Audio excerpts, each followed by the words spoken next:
Buongiorno da Leandro Maggi, buongiorno da Taglio di Po. Le idrovore, strumento fondamentale per la bonifica meccanizzata, rappresentano oggi esempi stupendi di archeologia industriale.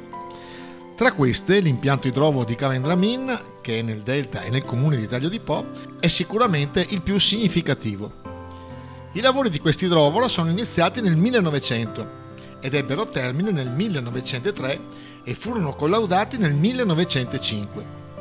Il territorio dell'isola di Ariano venne diviso in due bacini, superiore ed inferiore.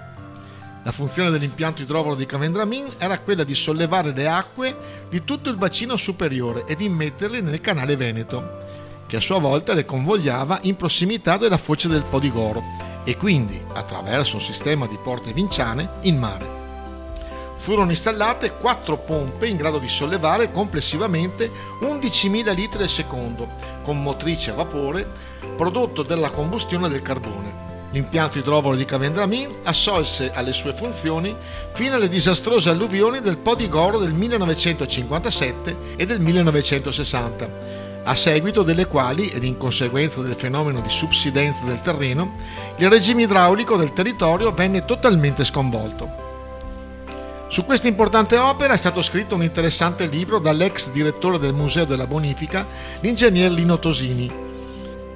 Qui siamo nell'idrovora Cavendramin, che è stata costruita per il prosciugamento dell'isola di Ariano. L'isola di Ariano, di circa 16.000 ettari, allora era coperta per più della metà da valli da pesca, da risaie, quindi zone umide e in piccola parte da colture asciutte. La popolazione era scarsa e quindi per portare a coltivazione questo territorio e poi l'insediamento umano ci voleva un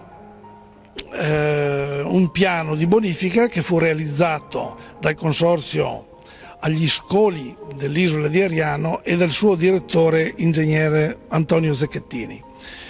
Oggi questa idrovora, che non funziona più, è diventata museo della bonifica già alla soglia degli anni 90 attraverso una delibera del Consiglio regionale Veneto. Come si può vedere, questa idrovora era costituita da 4 gruppi idrovori.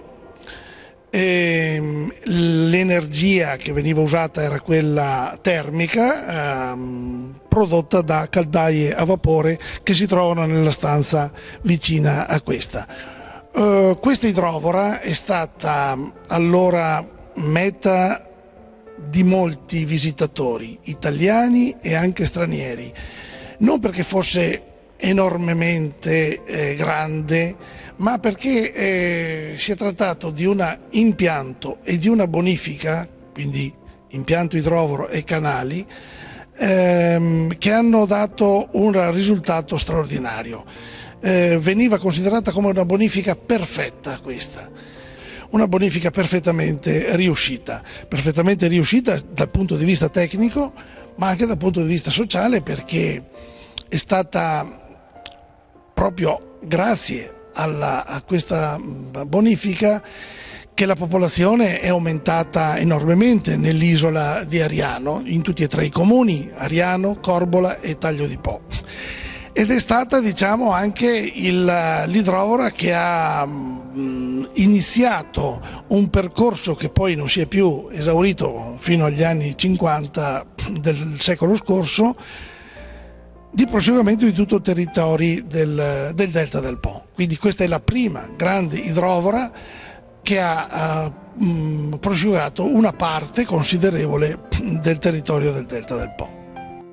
Dalle immagini del libro è stata ricavata una mostra permanente che ripercorre con foto e documenti le tappe di questa grande opera idraulica. All'inaugurazione, nel novembre 2019, era presente Ermanno Zecchettin, nipote di Antonio, 87 anni, che vive nelle isole Galapagos, che ha contribuito per il materiale fotografico e i documenti dell'epoca.